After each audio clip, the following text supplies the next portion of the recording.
Hey guys, what's up? It's Rio here, back with some more fitness related content. In today's video, I want to talk about the ab wheel rollout, an exercise that I believe is one of the best overall core exercises you can do, both for building a six-pack as well as strengthening the lower back.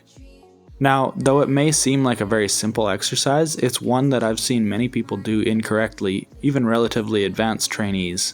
The first problem I want to cover is letting your lower back sag, like you can see here. You need to keep your lower back flat, engage your glutes, and extend the hips, like this. The mistake of letting the lower back sag generally comes from either lack of knowing how to perform the exercise correctly, or just an overall lack of core strength. Next thing is the mistake of letting your hips initiate the movement back to the starting position.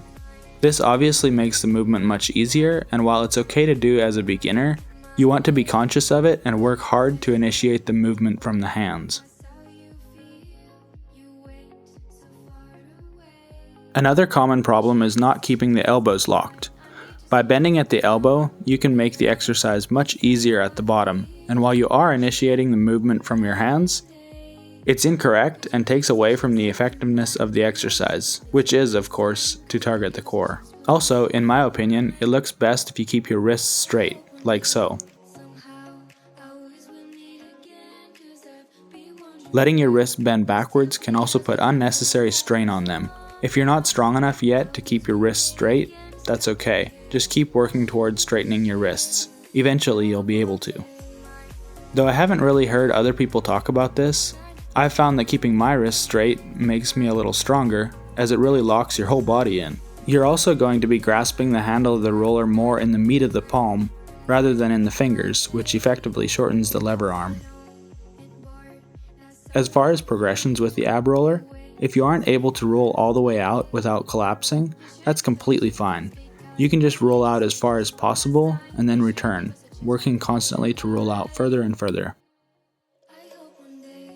For maximum effectiveness for building the abdominals, at the top position of each rep, stop rolling in before the tension is completely gone from your abs, and reverse direction.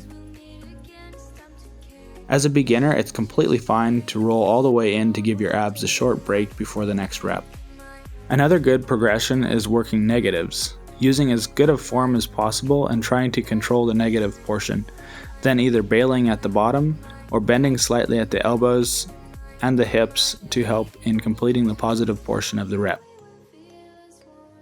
For working towards the ab wheel rollout from the toes instead of the knees, also done as the standing rollout, when I learned it, I personally used an inclined surface to roll the wheel up, progressively lessening the angle until I could manage it on level ground.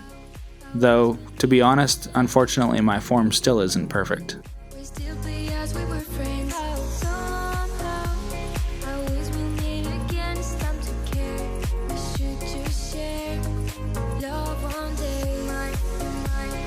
Alright, that's about it for this video. Hope it helped you understand this exercise a little better. If you enjoyed it or have any questions, feel free to leave a question or comment below, and don't forget to give it a thumbs up.